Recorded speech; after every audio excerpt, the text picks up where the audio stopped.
आशु, आज फिर तेरी बुआ का फोन आया था। वो बार बार पूछ रहे हैं कि अंजलि की शादी में जो कर्जा लिया था वो कब चुकाओगे। कौन सा कर्जा मम्मी? आपने मुझसे पूछ के लिया था क्या बुआ से कर्जा?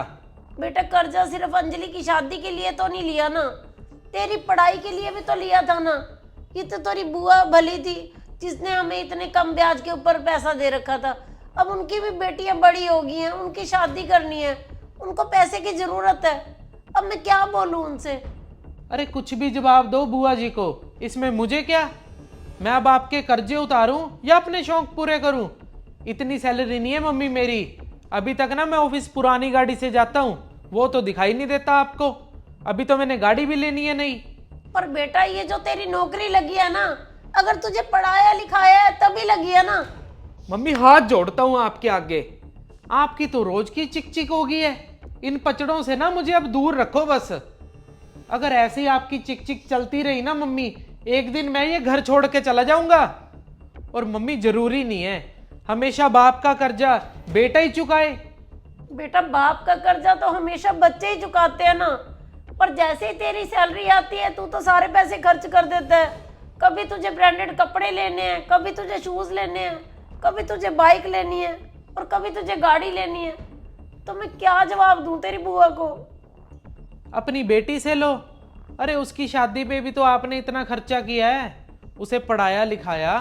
अरे अब तो वो गवर्नमेंट टीचर लग गई है, अच्छे खासे पैसे कमा रही है वो। और मम्मी मेरी तो ना अभी अभी शादी हुई है, घर में छोटा बच्चा है, मेरे ऊपर ना 100 जिम्मेवारियां हैं मम्मी। मुझे इन सब से ना आप दूर ही रखो बस। पर बेटा,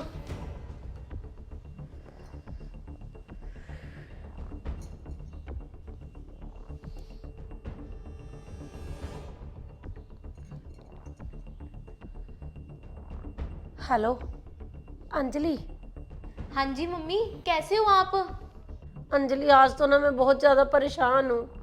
वो तेरी बुआ से तेरी शादी के लिए और आशु की पढ़ाई के लिए कर्जा लिया था, और अब तेरी बुआ की बेटियों की शादी है बेटा, उनको पैसों की ज़रूरत है, पैसे वापस करने हैं। और आशु तो बेटा सीधा सीधा जवाब दे रहा है। तो क्या मम्मी आप मुझसे उम्मीद कर रहे हो?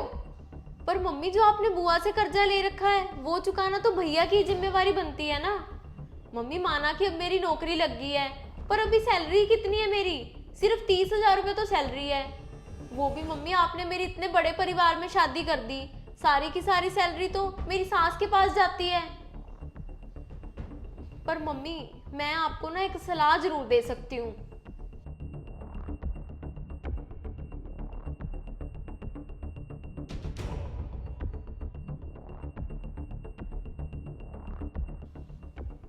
चल ठीक है अंजलि, फिर मैं ऐसा ही करती हूँ।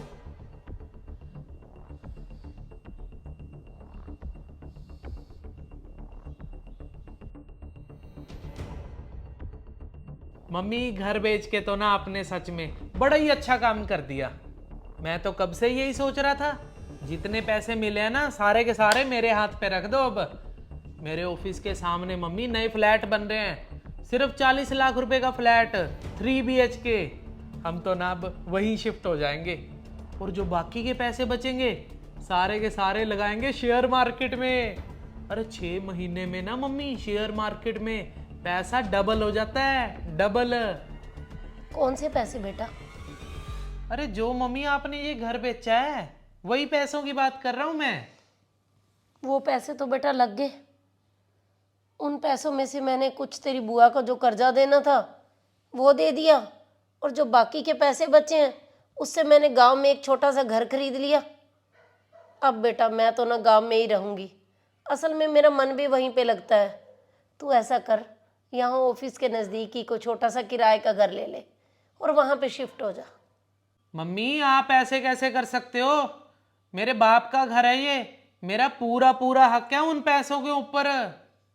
नहीं बेटा, अब इन पैसों के ऊपर ना तेरा कोई भी हक नहीं है, क्योंकि इस घर की दुख तकलीफों से ही तेरा वास्ता नहीं है।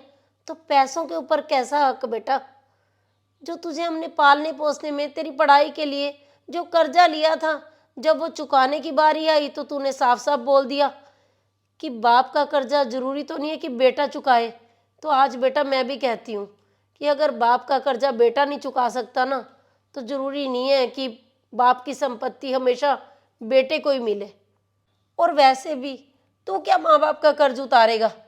अरे एक बच्चे को पालने में, उसको बड़ा करने तक कितना कुछ माँ बाप उसके लिए करते हैं।